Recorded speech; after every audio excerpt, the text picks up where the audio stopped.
사도행전 2장 1절부터 4절까지의 말씀을 가지고 사도행전 강의 세 번째 시간입니다.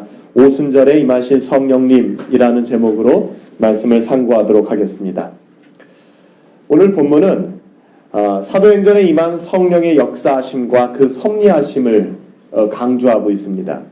사도행전이라는 이 기록에 임한 그 성령님의 역사하심과 그 섭리하심에 대해서 아주 중점적으로 기록하고 있죠. 그래서 혹자는 사도행전을 향하여 성령행전이다 라고 부르기도 합니다. 물론 이것이 사도행전이 가진 그 의미를 너무 단순화시키는 말이기도 해요. 성령행전이다 라고 말하기에는 그렇지만 그럼에도 불구하고 저는 그렇게 말하는 의미가 충분히 있다라고 생각을 합니다.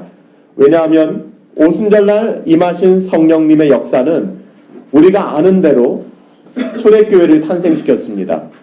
다시 말하면 오순절날 임하신 성령님으로 말미암아 오늘날 교회가 세워진 것입니다. 그리고 그 세워진 교회로 말미암아 복음을 열방 가운데 확장시키신 중심에 사람의 어떠함이 있는 것이 아니라 성령님께서 역사하셨기 때문입니다. 오늘 본문은 6월절이 지나고 50일째 되던 날입니다. 오순절이라는 게 6월절이 지나고 50일째 되던 날입니다. 이날을 오순절이라고 하는데요. 구약에 보면은 가나안 땅에서 첫 수확을 거둬들인 것을 기념하여 감사절기로 지켰던 것이 바로 이 오순절이었습니다. 바로 이 오순절날 신약시대의 교회가 탄생되는 놀라운 사건이 기록되어져 있는 것입니다. 물론 이런 오순절의 역사는 예고 없이 느닷없이 그냥 우리들 가운데 임한 것이 절대로 아니에요.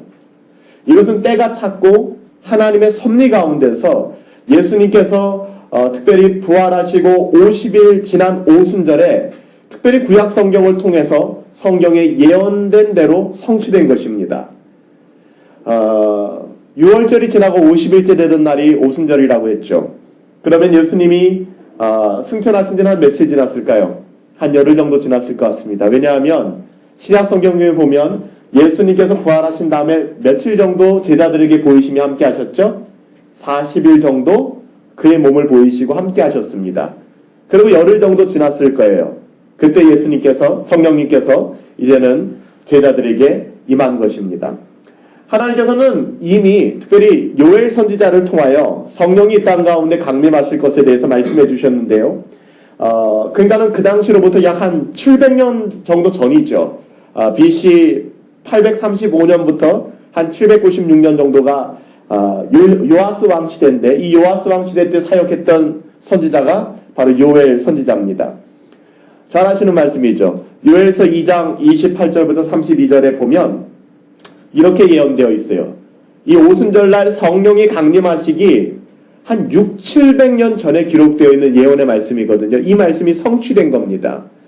요엘서 2장 28절부터 32절에 보면 그 후에 내가 내 영을 만민에게 부어주리니 너희 자녀들은 장래일을 말할 것이며 너희 늙은이는 꿈을 꾸며 너희 젊은이는 이상을 볼 것이며 그때 내가 또 내 영을 남종과 여종에게 부어줄 것이며 내가 이적을 하늘과 땅에 베풀리니 곧 피와 불과 연기 기둥이라. 여호와의 크고 두려운 날이 이르기 전에 해가 어두워지고 달이 핏빛같이 변하려니와 누구든지 여호와의 이름을 부르는 자는 구원을 얻으리니 이는 나 여호와의 말대로 시온산과 예루살렘에서 피할 자가 있을 것이며 남은 자 중에 나 여호와의 부름받은 자가 있을 것임이라. 이미 요엘 선지자를 통하여 말세에 내가 내 영을 모든 육체에게 부어주시겠다고 말씀하여 주셨습니다. 이렇게 하나님의 예언이 성취되는 순간 바로 오늘 이 오순절날 제자들이 모두 한 곳에 모여 있었다 성경은 기록하고 있습니다. 모인 그들은 분명히 이 예언의 성취를 경험했을 것입니다. 그들은 예수님이 승천하시고 난 후에 주님께서 말씀하신 성령의 강림을 고대하고 기다리고 있었습니다. 그리고 한 곳에 모여서 기도하고 있었습니다. 아마 그러던 중 오순절인 오늘 그들은 아마 성전에 머물러 있었을 거예요. 여러분들이 오늘 말씀을 보면서 여전히 본문에 기록되어 있는 이곳이 마가 요한의 다락방이라고 생각하시는 분이 있을 것 같은데 그렇지 않습니다. 그들은 지금 다락방에 있지 않습니다. 그들은 기도하면서 다락방을 지켰지만 아마 오늘은 오순절 절기를 맞아서 성전에 내려와 있었던 것 같습니다. 아마도 누가복음 24장 53절에 기록하고 있는 것처럼 그들은 아마 성전 안에서 이 놀라운 일을 경험했던 것 같습니다. 왜냐하면 오늘날 많은 사람들이 특별히 이 오순절날 그들이 성령으로 충만하여 말하는 것을 각 방언으로 들었다라고 기록합니다. 또한 세계 각국에서 모여든 사람들이 이 제자들에게 접근하여서 그 광경을 직접 볼 수 있었어요. 다시 말하면 120문도가 지금 마가의 다락방에 모여서 기도하고 있는 중에 성령이 임하신 것이 아니라 그들이 오순절을 맞이해서 아마 성전으로 내려왔던 것 같습니다. 그때에 성령님께서 역사하셨다는 것입니다. 그들이 모여있던 오순절날 그 성전에 하나님의 성령께서 강림하신 것입니다. 근데 여러분들, 이것은 사람에 의해서 의도가 되거나 기획된 이벤트가 아니었어요. 다시 말하면 그 시와 때는 누가 아는 것입니까? 하나님이 아시는 거예요. 예수님께서 떠나가시면서도 성령이 너에게 임하실 것이다. 그렇지만 언제 임한다는 이야기는 해주지 않았습니다. 이 사람들도 그것을 모르고 있었어요. 오늘 성경은 이것을 강조하기 위해 한 단어를 사용합니다. 어떤 단어인지 아세요? 호련이라는 단어예요. 호련이라는 단어. 이것은 인간의 기대감이나 인간의 정성에 따라서 일어난 일이 아니라는 거예요. 성령 하나님이 오순절날 강림한 것, 요엘 선지자가 말씀하신 그 말씀이 응하게 된 것, 예수님께서 제자들에게 말씀하신 그것이 그들 가운데 일어난 사건은 철저하게 인간의 어떠함에서 일어난 것이 아니라는 것입니다. 호련히. 성령님이 오순절날 강림하신 이 엄청난 사건은 오직 성부 하나님의 뜻과 성자 예수님의 뜻과 그리고 성령 하나님의 자발적인 역사에 의해서 이루어진 것을 강조하고 있는 거예요. 다시 말하면 하나님이 정하신 하나님의 때에 이것을 성취해 주셨다는 것입니다. 오늘 기록된 성령 강림의 사건을 통해서 우리는 크게 두 가지 상징을 볼 수가 있는데요. 두 가지 상징이 나타납니다. 그리고 이 상징들은 특별히 시청각을 통하여 듣고 보았다라는 시청각을 통하여 설명되어지고 있습니다. 먼저 제자들은 급하고 강한 바람 같은 소리를 들었다라고 합니다. 또한 불의 혀같이 갈라지는 것도 보았다라고 합니다. 하지만 여기서 우리가 조심해야 될 게 있어요. 우리는 여기서 너무 신비주의에 빠져서 눈앞에 일어난 현상들에 집중하는 경향이 있습니다. 우리는 오늘 이 사건에 대하여 볼 때 이 모든 것들은 엄밀히 보아서 단순한 상징으로 이해해야 된다는 거예요. 급하고 강한 바람 같은 소리, 불의 혀같이 갈라진 것들이 각 사람 머리 위에 너무 신비주의적으로 생각하지 마시고 이것은 하나의 상징이라는 것입니다. 그 상징을 뛰어넘어서 다른 의미를 부여하면 그때부터 힘들어져요. 우리의 신앙생활을 할 때 이처럼 눈에 보이는 표적의 연연에서는 바른 신앙 가운데 설 수 없다는 것입니다. 근데 인간의 연약함은 여전히 뭔가 보기를 원하시죠. 뭔가 듣기를 원합니다. 하나님의 말씀을 상고하고 기록된 하나님의 말씀에 우리가 집중하기보다는 눈에 보이는 것과 귀에 들리는 것에 우리는 미혹당하기 쉽다는 것입니다. 마지막 때가 가까울수록 우리의 시청각을 통하여 미혹하는 영들이 여러분 많이 나타나게 될 것을 여러분들 경계하시기 바랍니다. 그래서 예수님께서 마태복음 24장 23절부터 26절에 보면 주님께서 이렇게 적그리스도의 미혹에 넘어가지 말 것을 경고했어요. 눈에 보이는 것 따라가지 말아라. 귀에 들리는 것 따라가지 말아라. 신비한 것 따라가지 말아라. 말씀하시는 것입니다. 마태복음 24장 23절부터 26절 말씀이에요. 그때 사람들이 너희에게 말하되 그리스도가 여기 있다 혹은 저기 있다 하여도 믿지 말라. 거짓 선지자들과 거짓 그리스도들과 거짓 선지자들이 일어나 큰 표적과 기사를 보여 굉장히 좋은 것들을 보여주는 것이죠. 할 수 있으면 택하신 자들도 미혹하려고, 택하신 자를 미혹할 수는 없겠죠. 완전히 빼앗아 갈 수는 없겠죠. 그렇지만 택하신 자들까지도 미혹하려 드는, 그렇게 여러분들 도가 넘어선다는 것입니다. 보라, 내가 너희에게 미리 말하노라. 그러면 사람들이 너희에게 말하되 보라, 그리스도가 광야에 있다 하여도 나가보지 말고 보라, 골방에 있다 해도 믿지 말아라. 다시 말하면 뭡니까? 눈에 보이는 것, 귀에 들리는 것, 요란한 것, 신비한 것 따라가지 말라는 것입니다. 여기에 그리스도가 있다 하여도 가지 말고 저기에 그리스도가 있다 해도 가지 말라는 것. 어디에 머물라는 것입니까? 하나님의 말씀 가운데 머물라는 것입니다. 솔라 스크립투라, 우리는 오직 하나님의 말씀 때문에 모인 사람들이지 이 눈에 아무 증거 아니 배워도 이 귀에 아무 소리 아니 들려도 우리는 믿음을 따라 걸어나가는 사람들이지 거기에 요동해서는 안 된다는 것입니다. 따라서 오늘 마치 사도행전에 임한 동일한 현상이 오늘날에도 똑같이 일어나야만 그것이 마치 성령님께서 임하시는 표적인 것처럼 말해서는 안 된다는 것입니다. 또 그렇게 따라가서도 안 된다는 것입니다. 그래서 여러분들 기도하실 때 오 불처럼 오 바람처럼 우리가 사도행전을 카피해가지고 뭐 그렇게 사모하면서 기도할 수는 있겠지만 마치 성령님이 역사할 때 이 동일하게 역사하는 것처럼 생각해서는 안 된다는 거예요. 오늘 본문에서 가장 중요한 것은 그것이 시각적으로 청각적으로 어떠했는가가 여러분 아닙니다.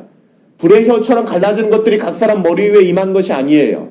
급하고 강한 바람 같은 소리가 아닙니다. 오늘 본문에서 가장 중요한 것은, 가장 중요한 본질은 여기 모인 제자들에게 우리 그리스도께서 말씀하신 그 성령이, 그리고 요엘 선지자를 통해서 700년 전에 예언하신 그 하나님의 영이, 그 예언이 성취되고 나타났다는 것이 그게 중요한 것입니다. 그래서 오늘 중요한 말씀은 그들이 다 성령의 충만함을 받고라는 말이에요. 그들이 다 성령의 충만함을 받았다. 이 사실이 그 어떤 것보다 어떤 것이 보였던 어떤 것이 들렸던 것은 중요하지 않습니다. 그들이 다 성령의 충만함을 받았다는 것이 중요한 것입니다. 사실 성령 하나님은 우리의 눈으로 보이지 않죠. 하나님은 영이신데 보이십니까? 우리가 저기서부터 걸어오면 걸어오는 소리가 들리잖아요. 인기척이 나잖아요. 여러분 성령님이 임하시는데 인기척이 날까요? 그렇지 않아요. 사실 성령 하나님은 우리 눈에 보이시지도 우리 귀에 들리지도 않는 분이십니다. 따라서 여기에 바람과 불은 단지 하나님께서 성령을 표현하시기 위한, 성령이 임재하시는 것에 대한 심볼, 상징이라는 거예요, 여러분들. 성령 하나님께서 바람과 불 자체가 아니라는 것입니다.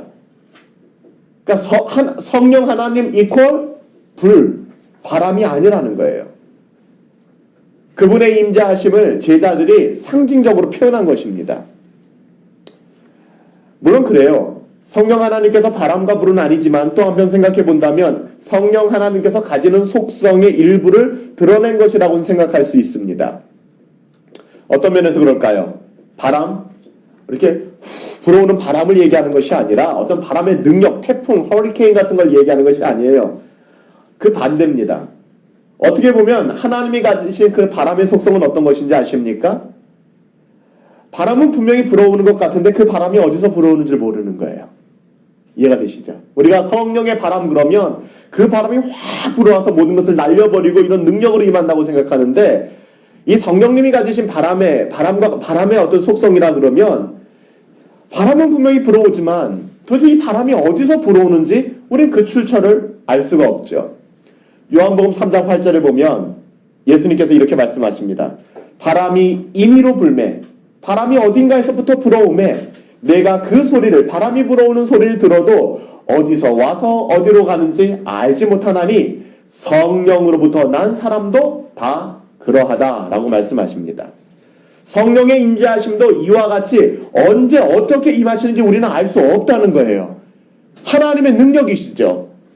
그런 의미에서 하나님 급하고 강한 바람같이 임하신 것입니다. 우리가 생각하는 허리케인과 같이 태풍과 같은 그 나무를 뽑아버릴 것 같은 그런 바람의 능력으로 임했다라는 그런 표현이 아니에요. 따라서 여러분들 우리가 어지간히 좀 세뇌되어 있는 성령이 임하실 때 공식과도 같이 동일한 바람 소리가 들려야 되고 불의 혀같이 갈라지는 것을 봐야 된다는 의미로 이 성경을 본다 그러면 굉장히 성경을 잘못 접근하고 있는 것입니다. 여기서 표현한 것은 모인 무리들이 이런 상징을 통해서 예수님의 가르침을 기억하고 성령의 인재하심을 강조한 것뿐이에요. 사실 이후 오순절 사건 이후에 이날 이후에 성령 하나님을 불과 바람으로 상징하는 경우는 없습니다. 등장하지 않아요. 단회적으로 사용된 이 사도행전의 오순절에 임하신 성령님에 대하여 단회적으로 사용된 상징일 뿐입니다. 보십시다. 우리는 먼저 오순절 그 성령님의 역사하심에 대한 오해를 풀 필요는 또 있어요.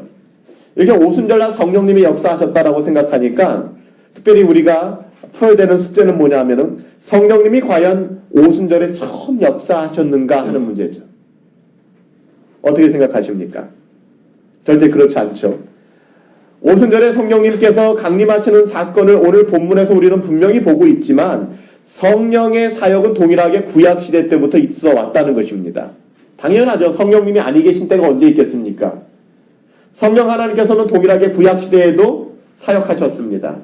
잘 아시는 것처럼 그분은 성삼위일체 하나님으로서 창조 사역부터 시작하여 예언과 구약 성경을 기록하는 일과 또 세우신 왕들과 선지자들에게 특별한 능력을 부여하셨던 모든 일에 성령 하나님께서 구약 성경에 보면 관여하셨습니다. 이렇게 성령의 사역은 한결같이 역사 속에 있어 왔지만 오순절 성령 강림과 같은 사건은 이전에는 없었다는 거예요. 뭔가 다르다는 것입니다. 다시 말하면 이것은 하나님의 섭리에 있어서 완전히 새로운 출발과도 같아요. 오순절날 성령님이 급하고 강한 바람과 같이 브레셔같이 갈라지는 것들이 각 사람 머리 위에 임한다는 이런 상징적인 표현으로 제자들에게 임한 것은요, 특별히 하나님의 섭리에 있어서 완전히 새로운 출발점이라는 것입니다. 여러분 또 오해하지 마세요. 새로운 출발점이라고 하니까 과거에 뭔가 실패해서 뭔가 잘못되어서 그것을 포기하고 새롭게 간다는 의미에서 새로운 출발인가 그렇지 않고요. 오순절 성령 강림을 통하여 과거를 성취시키고 완성시키기 위한 새로운 출발이에요. 다시 말하면 요엘 선지자의 그 예언이 응답되어지고 그리고 예수님이 말씀하신 것이 응답되어지고 과거의 모든 것들이 성취되어지고 완성되기 위한 새로운 출발, 그것이 바로 성령 하나님의 강림 사건이었습니다. 오순절 성령 강림을 통하여 성령님께서는 이제 그리스도께서 하신 것과 똑같이 신자 한 사람 한 사람에게 오심으로 말미암아 하나님의 뜻이 성취된 거예요. 좀 더 쉽게 말하면 구약시대 때 이렇게 역사하지 않았어요. 특별한 사람들에게 특별한 상황에서 성령님께서 역사하셨습니다. 근데 오순절 이 성전에 모여 그들이 성령의 세례를 받고 그들이 놀라운 하나님의 은혜 가운데 나가게 되었을 때, 다시 말하면 성령이 강림하였을 때 이제는 성령님께서 특별한 사람만을 찾아가는 것이 아니라 부르신 모든 신자들에게 성령님께서 역사하시게 되었다라는 것이에요. 그래서 우리가 사도행전을 상고하는 것이 하나님의 뜻을 통해서 신자 한 사람 한 사람에게 성령님이 오셨기 때문에, 그래서 하나님의 뜻이 성취되었기 때문에 우리가 사도행전을 상고하는 것은 하나님의 뜻을 통해 오늘날 세상에 남겨진 교회의 사명을 돌아볼 수 있게 되는 거예요. 모든 신자들의 삶의 방향을 돌아볼 수 있는 것이죠. 굉장히 큰 도움이 돼요. 왜냐하면 사도행전은 그 한 사람 한 사람에게, 교회에게 성령께서 역사하셔서 어떻게 그들을 인도하셨는가를 보여주기 때문입니다. 그렇다면 우리는 여기서 먼저 오순절 이후에 좀 변화된 새로운 사실들에 대해서 몇 가지만 살펴보고 넘어가려고 합니다. 두 가지인데요. 먼저 그리스도에게 있어서 나타난 새로운 변화입니다. 오순절 이전에 그리스도는 한마디로 말한다면 어떤 것일까요? 오순절, 성령님이 임하시기 전에 예수 그리스도에 대해서 말한다면 우리는 두 가지를 말할 수 있을 것입니다. 무엇입니까? 성육신과 떠나심이에요. 성육신은 뭐라고 얘기하죠? 인카네이션. 하나님의 영광을 버리고 하나님이 인간의 모습으로 2000년 전에 이 땅 가운데 오신 사건이죠. 그 성육신. 말씀이 육신이 되어 우리 가운데 거하신 그 사건. 그리고 또 하나는 그분이 십자가에서 우리 죄를 위해서 죽으시고 무덤의 권세를 깨시고 부활하시고 승천하신 것. 그것을 떠나심이라고 이야기할 수 있는 거예요. 여러분들, 예수님께서 오순절 전에 이런 일들을 통하여 성육심과 떠나심, 다시 말하면 죽으심과 부활 승천을 통해서 특별히 하나님의 어떠하심을 계시해 주셨고 구원의 사역을 성취해 주셨습니다. 예수님이 그렇게 하셨죠. 여기에 보세요. 성육신이라는 것이 뭐라고 했죠? The incarnation. 성육신. 성육신은 하나님의 구원 계획을 보여주시는 온전한 계시가 됩니다. 여기 보세요. 잠깐만 보세요. 예수님께서 인카네이션 하셨죠. 성육신 하셨죠. 성육신 하신 것은 다시 말하면 우리가 볼 수 없었잖아요. 하나님을 볼 수 없었고 하나님의 구원 계획을 몰랐잖아요. 근데 인카네이션, 성육신, 말씀이 육신이 되어 거하심으로 말미암아 우리는 하나님의 뜻을 알게 되었죠. 그래서 성육신을 계시라고 얘기하는 거예요. 계시. 그쵸? 계시. 성육신은 하나님의 구원의 계획을 보여주시는 온전한 계시가 되었습니다. 근데 여러분 보세요. 계시는 또한 어떤 의미에서 무엇과도 같은지 아십니까? 엑스포지션. 엑스포라 그러죠. 엑스포. 우리가 무역 박람회, 무슨 환경 박람회, 엑스포 간다, 엑스포를 연다 그러지 않습니까? 엑스포라고 표현할 수 있는 거예요. 다시요. 예수님이 이 땅 가운데 오신 인카네이션, 성육신은 그분의 온전한 계시입니다. 그분의 온전한 계시는 엑스포지션, 하나의 전람회, 하나의 관람회, 보여주는 거예요.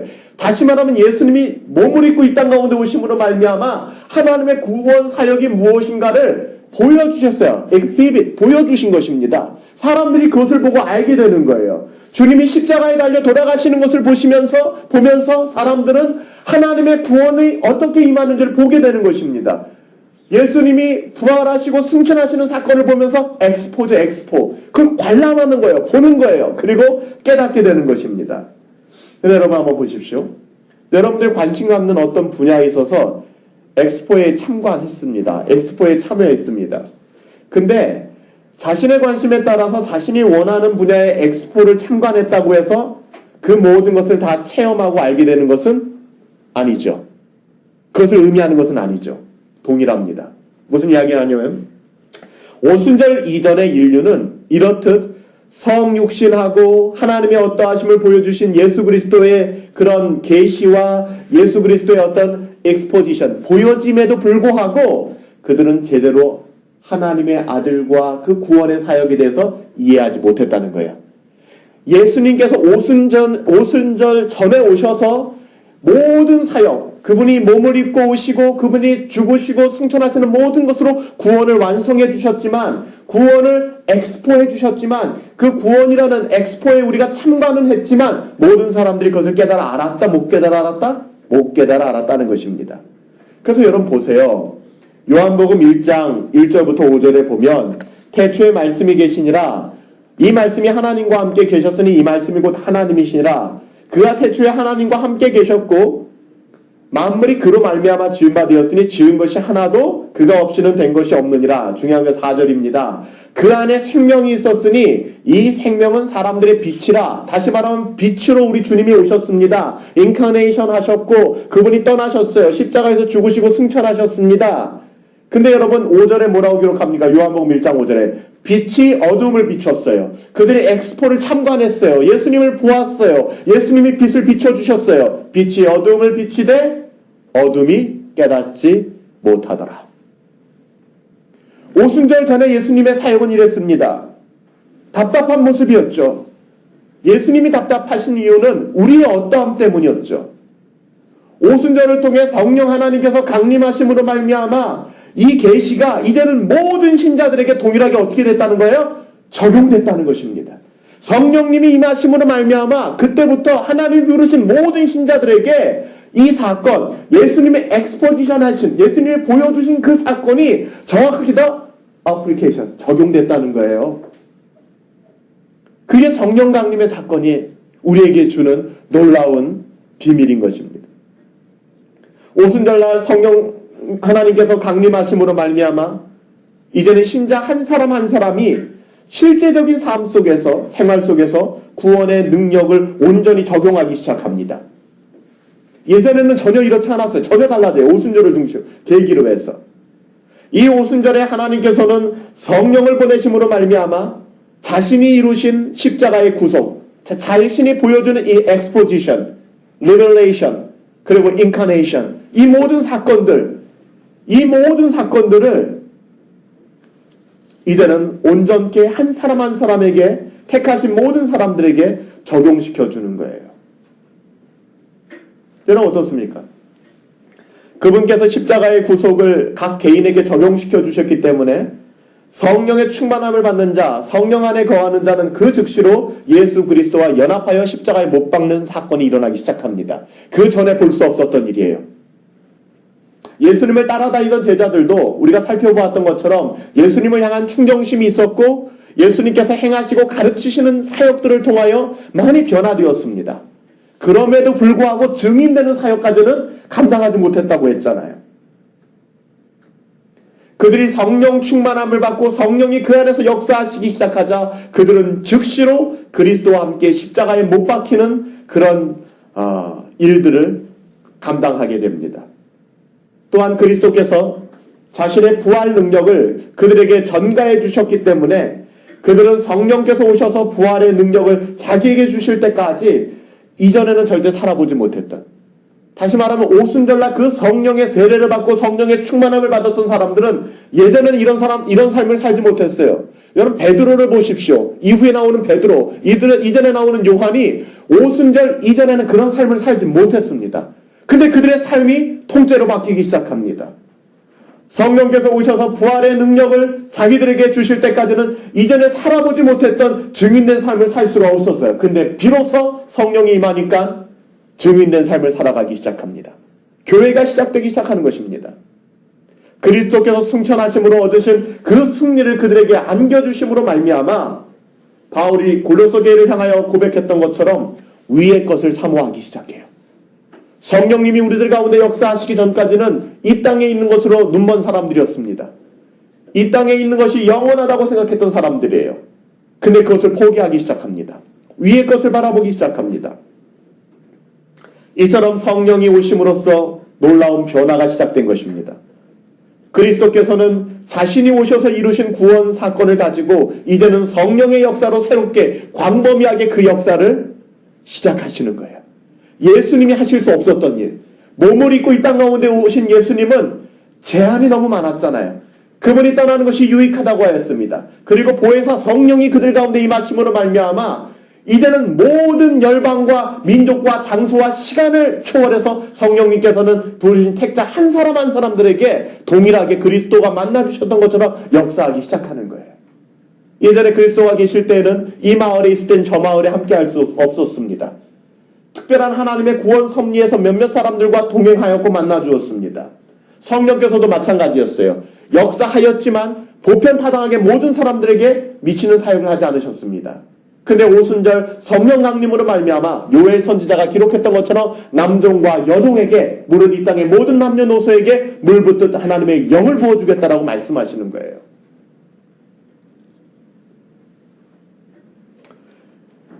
여기서 우리는 사도행전의 서문에서 살펴본 내가 먼저 쓴 글에는 예수의 행하시며 가르치시기를 시작하심부터 쭉 기록하였노라는 구절을 다시 한번 깨닫게 됩니다. 이제는 계시자요, 보여주시는 분이시죠. 하나님의 어떠하심을 보여주시는 계시자요, 우리의 죄를 사하신 구속자이신 그리스도께서 성령으로 각 개인의 실질적인 경험 속에 이런 구속사역을 적용시킬 수 있게 되었다는 것입니다. 그분의 형상으로 변화된 사람들은 이제 모두 진리를 드러낼 수 있게 된 거예요. 성령의 도우심으로 말미암아. 다시 말하면 증인된 삶을 살아갈 수 있게 됐다는 거예요. 이 오순절 성령 강림으로 말미암아 나타난 사건입니다. 물론 성령 오순절 이전의 사람들에게도 이것이 가능하기는 했어요. 불가능했다는 이야기는 아닙니다. 그렇지만 오순절 이전의 사람들에게 이것이 가능하긴 했지만 그것은 무척 제한적이었습니다. 구약에 나오는 믿음의 인물들도 그리스도를 믿음으로 의롭게 되었죠. 여러분 아시죠? 구약에 나오는 사람들도 그리스도를 바라보고 그리스도를 믿음으로 말미암아 구원을 얻게 된 것입니다. 다른 것이 아니에요. 그리고 하나님과의 참 관계를 회복하고 누리며 살았습니다. 하지만 오순절에 일어난 이 일은 이렇게 부분적이고 제한적인 것과는 달라요. 차이가 있다는 것입니다. 놀라운 확장을 보여주는 거예요. 모든 남종과 여종에게, 모든 사람들에게. 제한적이지 않다는 것입니다. 어떻게 보면 실제로는 이것은 아브라함도 누리지 못했던 복입니다. 심지어 아브라함도, 족장들도 누리지 못했던 복이에요. 누구만 누릴 수 있는 것입니까? 교회 시대에 우리만 누릴 수 있는 복입니다. 그래서 사도 바울은 지금 이 시기를 뭐라고 이야기했는지 아세요? 고린도 후서에 고린도 교회에 편지하면서 고린도 교회를 향하 이렇게 얘기합니다. 고린도 후서 6장 2절에 보라 지금은 은혜 받을 만한 때요, 보라 지금은 구원의 날이로다. 오늘날 교회는 이런 은혜를 누리고 살아간다는 사실 여러분들 믿으십니까?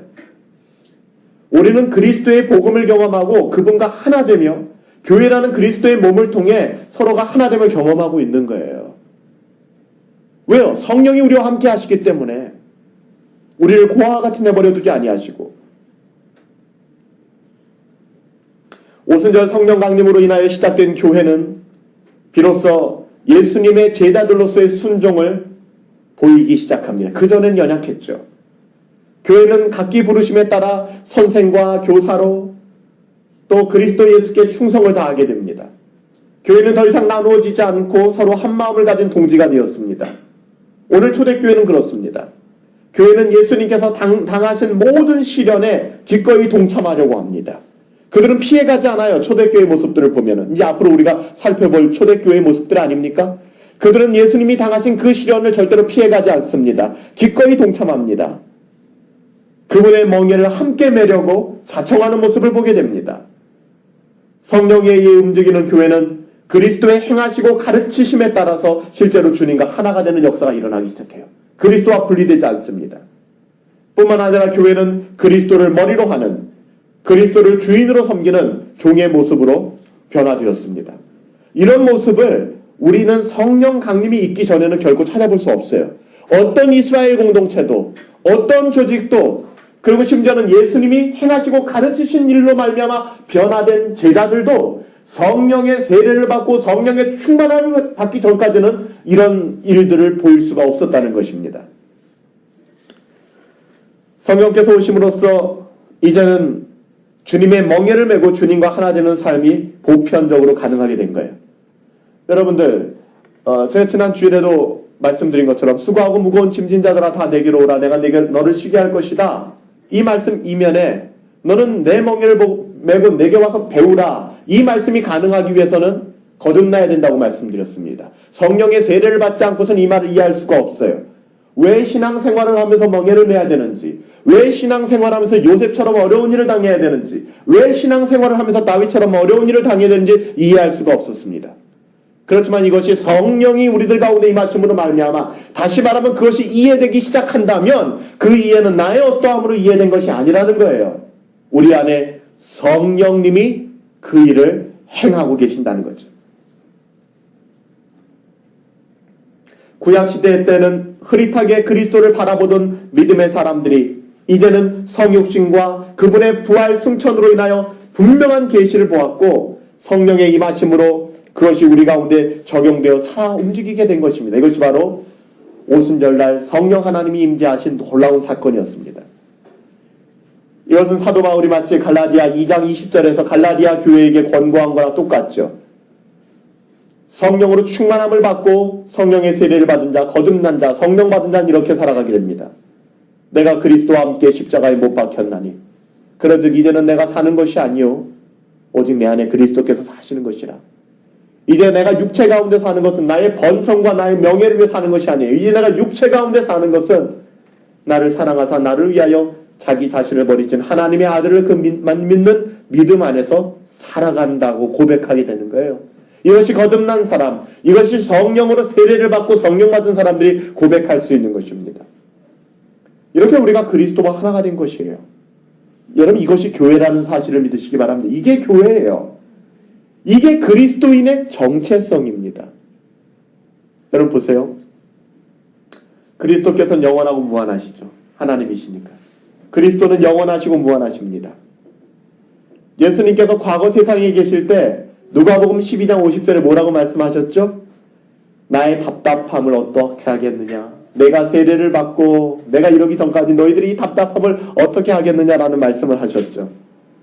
여러분들, 이제는 더 이상 그런 말씀을 하시지 않습니다.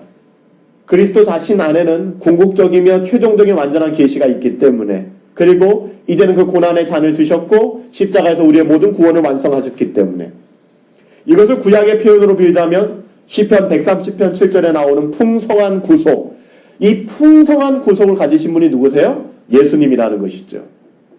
여러분 보세요. 예수님께서 분명히 말씀하셨죠. 내가 이제는 답답하지? 내가 답답하지 않겠느냐? 근데 여러분들 오순절날 성령이 역사하여 주시고 그 전에 예수님께서 십자가와 부활 사건을 통하여 이젠 답답하세요? 안 답답하세요? 답답하시지 않잖아요. 근데 우리가 또 다른 관점으로 본다면 그럼에도 불구하고 그리스도께서는 교회가 가진 어떠함으로 인하여 여전히 한계를 가지고 계신다는 사실을 여러분들 아십니까? 이런 말씀을 정리하는 거예요. 잘 여러분들 적용하시고 들을 수 있게 되기 바랍니다.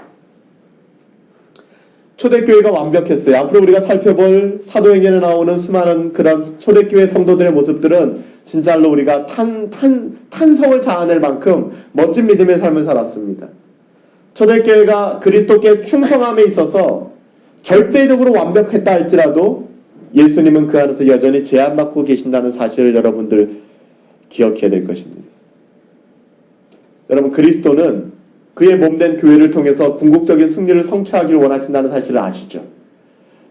그리스도는 하나님이십니다. 하나님께서는 지금도 불꽃 같은 눈동자를 가지고 슈퍼내추럴, 정말 초자연적인 힘을 가지고 지금도 역사하실 수 있어요. 근데 그리스도께서는 그런 방법을 택하시지 않습니다. 그리스도께서는 그렇게 하실 수 있음에도 불구하고 교회로 말미암아, 교회를 통해서, 우리들을 통해서 궁극적인 승리를 취하기를 원하세요. 왜요? 몰라요. 그것을 통해서 하나님이 영광을 받으신대요. 그러나 그럼에도 불구하고 교회는 우리로 말미암아 세워져 있기 때문에 연약한 거예요. 그렇죠? 우리가 교회잖아요. 우리의 연약함이 있잖아요. 따라서 교회의 연약함이 있기 때문에 여전히 그 안에서 그리스도께서는 제한을 받으신다는 거예요. 궁극적으로 주님께서 답답해하시고 탄식을 하셨던 것은 아직 십자가를 지지 않으셨기 때문에, 죽지 않으셨기 때문에, 우리의 모든 죄의 문제를 해결하시지 않았기 때문에 그가 답답하다라는 그런 독백을 했지만 어떻게 보면 오늘날에도 동일한 상황일 수 있다는 것입니다. 주님은 영원하시고 무한하신 분이신데 그 영원하고 무한하신 분이 유한한 교회 가운데 죄의 성품을 가지고 있는 우리들 가운데 역사하셔서 우리를 통해서 하나님의 일을 하시겠다는 거예요. 얼마나 답답합니까? 우리 같이 동업을 하고 일을 한다 그러면 나보다 잘난 사람을 원하잖아요. 나보다 탁월한 사람과 동업하길 원하잖아요. 뭔가 잘 되길 원하잖아요. 아닌가요? 우리가 자녀들한테도 그쵸, 공부 잘하는 너보다 좀 똑똑한 사람하고 만나라 그렇게 얘기하잖아요. 맨날 바보 같은 애하고 다니면은 싫어하잖아요. 너 왜 그러냐고. 똑같아요. 하나님도 그러시지 않겠습니까? 그래도 하나님께서도 하나님의 힘을 가지고 능력을 가지고 하나님의 일을 나타내는 데 있어서 그렇게 하실 수 있는 분이세요. 근데 하나님께서 우리를 부르셨어요. 이거 자체가 진짜 어메이징한 것이죠. 그리고 우리를 통하여 그 일을 행하시겠대요. 아니 저 파푸아뉴기니에 하나님의 영광이 하나님의 놀라운 임재로 역사하시면 그 땅이 바뀔 거 아닙니까? 근데 하나님께서는 선교사를 보내세요. 그리고 선교사의 그 연약함과 어떠함을 다 사용해서 사용하세요.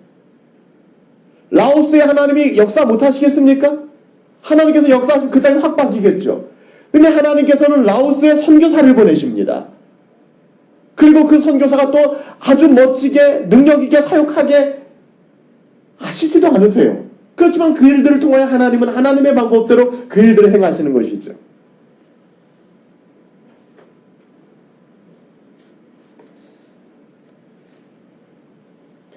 교회는 우리로 말미암아 세워져 있기 때문에 연약한 존재입니다. 교회가 절대로 완전하지 않아요. 따라서 교회에 연약함이 있기 때문에 여전히 그 안에 머리로 존재하시는 그리스도는 제한받게 되어 있는 겁니다. 어쩌면 이것은 당연한 이야기인지 모르겠어요. 근데 여러분들, 물론 그 제한 또는 그 선하신 제한 또한 우리가 제한받는다라고 얘기하자면 그 제한 또한 선하신 하나님의 섭리 안에 있다는 사실을 우리는 잊어버려서는 안 돼요. 하나님이 그렇게 행하신 것입니다.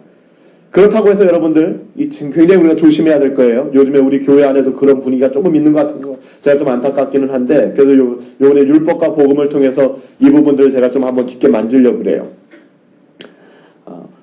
그렇기 때문에 우리는 연약하고 우리는 할 수 없기 때문에 우리 편에서는 아무런 노력도 필요 없다라는 숙명론자가 되면 안 된다는 거예요. 다 하나님이 알아서 하시겠지. 하나님이 뭐 그렇게 결정하셨다면서 뭐 우리는 뭐 죄 지을 수밖에 없는 존재니까 우리는 뭐 연약한 존재니까 그럼에도 불구하고 연약함을 통해서 하나님이 행하시겠지라는 마치 모든 책임을 하나님께 돌려버리는 그런 숙명론자가 되어서는 안 된다는 것입니다. 이거는 하나님의 뜻이 아니에요. 맞아요. 우리는 죄인이에요. 죄를 지을 수밖에 없는 존재입니다. 그럼에도 불구하고 그래 나는 죄를 지을 수밖에 없는 죄인이야? 나는 쓰레기야? 라고 살아가서는 안 된다는 것입니다. 피 흘리기까지 죄와 싸워야 될 뿐만 아니라 우리 안에서 거룩하신 하나님 성령님이 계셔서 우리를 도와주시고 우리를 힘있게 해준다는 사실이에요, 여러분들. 우리가 그것을 잊어서는 안 된다는 것입니다. 따라서 교회는 한편 큰 책임의식을 가져야 돼요. 왠지 아세요? 하나님께서는 우리 허브교회를 통하여 행하시고자 하시는 일들이 있기 때문입니다. 그렇기 때문에 우리는 거룩한 부담감을 당연히 가져야 되는 것입니다. 책임의식을 가져야 되는 거예요. 하나님께서는 교회를 통하여 일하시기 때문에 그것은 그리스도의 놀라운 능력이 바로 교회를 통해서 실현되기 때문입니다. 여러분 이것은 어떤 이치와 같은지 아세요? 빗대어 설명하면 하나님께서는 영혼을 구원하실 때 어떤 방법을 사용하십니까? 불의 혀같이 갈라지는 것과 그리고 급하고 강한 바람 같은 소리로 사람들을 제압하십니까? 아니에요. 영혼들을 구원하실 때 어떻게 구원하십니까? 전도에 미련한 것을 통하여 영혼 구원하시길 기뻐하셨다라고 하나님 말씀하십니다. 하나님 왜 이렇게 오합지졸 같고 왜 이렇게 연약한 교회를 통하여 하나님 역사를 이루고자 하십니까? 똑같은 논리예요. 하나님은 초자연적인 역사로 영혼을 구원하실 수도 있지만 인간의 말이라는 전도에 미련해 보이는 방법을 통하여 그 일을 행하시길 기뻐하셨어요. 하늘에서 천둥 소리를 내며 하늘에서 번개를 치시면서 영혼을 구원하시는 것이 아니라 인간의 말을 통하여 인간의 연약함을 통하여 인간의 어눌함을 통하여 하나님께서는 영혼 구원하시기를 기뻐하셨대요. 이처럼 불완전한 교회를 통한 하나님의 역사 또한 그것이 하나님의 선하신 뜻이라는 거예요. 이것이 하나님의 방법입니다. 그러므로 우리는 하나님의 뜻 안에서 어떤 신앙의 태도를 가져야 할까요? 제가 좋아하는 말씀입니다. 그리스도의 완전한 분량에 이르기까지. 믿음의 주에 온전케 하시는 예수님을 바라보면서 우리는 우리의 믿음의 경주를 달려나가야 된다는 것입니다. 다시 말하면 경건에 힘써야 한다는 것입니다.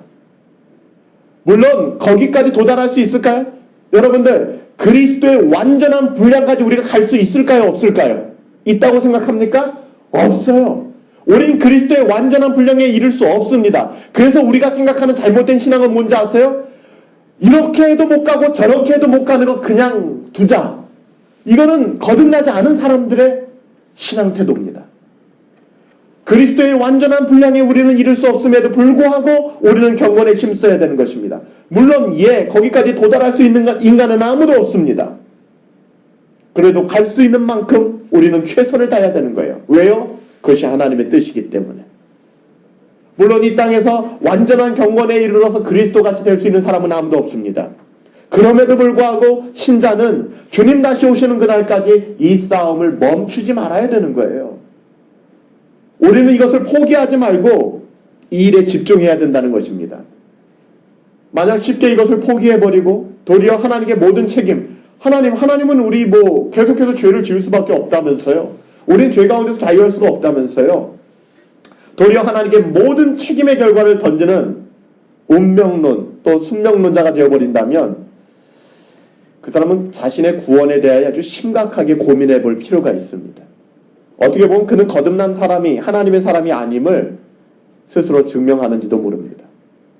왜냐하면 우리가 스스로 결코 완전에 이르지 못한다고 할지라도 우리가 참으로 거듭났다면 이런 성화의 여정 속에서 피 흘리기까지 싸우는 경건의 노력을 우리는 멈추지 않게 될 것이기 때문입니다. 이것이 교회가 완전하지 않지만 교회가 완전하지 않음에도 불구하고 그리스도의 장성한 분량에 이르기까지 그 경주를 달려나가야 되는 이유인 것입니다. 사랑하는 여러분들, 오순절 성령님께서 강림하심으로 말미암아 이 땅 가운데 세워진 교회, 그리고 그 역사가 이제 사도행전 쭉 이어지고 있죠. 저는 교회가 회복되고 살아나기를 원합니다. 그것이 여러분 가장 먼저입니다. 교회라는 공동체를 이야기하기 전에, 우리가 교회라는 공동체를 이야기하기 전에 성령 받고 거듭난 여기 모인 우리 한 사람 한 사람의 삶을 한번 돌아보십시오. 신앙을 돌아보십시오. 저는 우리부터 소생케 되는 리바이벌, 부흥케 되는 이 부흥이라는 것보다 소생이라는 게 더 맞아요. 리바이벌. 다시 살아난다는 거잖아요. 부흥이라고 하면 우리가 뭐 뜨겁고 대단해지는 거라고 생각하는데 우리가 부흥해야 된다는 것보다도 어떻게 보면 우리 각자 한 사람 한 사람이 먼저 우리의 영혼이 리바이벌, 소생돼야 돼요. 살아나야만 납니다. 그래서 그리스도의 몸된 교회 안에서 그리스도께서 조금 더 제한받지 아니하시도록, 그러니까 그분이 덜 제한받으시도록, 그리스도는 여전히 교회 안에서 제한받으실 수밖에 없어요. 어떻게 우리가 그리스도의 장성한 믿음의 분량까지 이룰 수 있겠습니까? 그럼에도 불구하고 그리스도께서 그 제한받으시는 부분들을 좁혀나가는 것이죠. 성령의 역사하심으로 주님의 교회를 온전히 우리 그리스도께서 통치하실 수 있도록 빛이 어두움을 비치고 하나님의 나라가 이 땅 가운데 회복되어지는 위대한 승리의 경험을 우리는 그때 비로소 하게 될 것입니다. 세상이 우리 안에서 제한되어질 때, 다시요, 세상이 우리 안에서 제한되어질 때 그리스도께서는 교회 안에서 제한받지 않으실 것입니다. 만약에 우리가 우리 안에서 세상이 제한받지 않는다면, 다시 말하면 세상과 전혀 다를 것 없이 우리가 살아가고 세상이 이끄는 대로 살아간다면 그리스도께서는 교회 안에서 철저히 제한받기 시작할 것입니다. 오순절 성령님께서 역사하심으로 말미암아 교회가 세워졌습니다. 그리고 그 교회는 예수 그리스도께서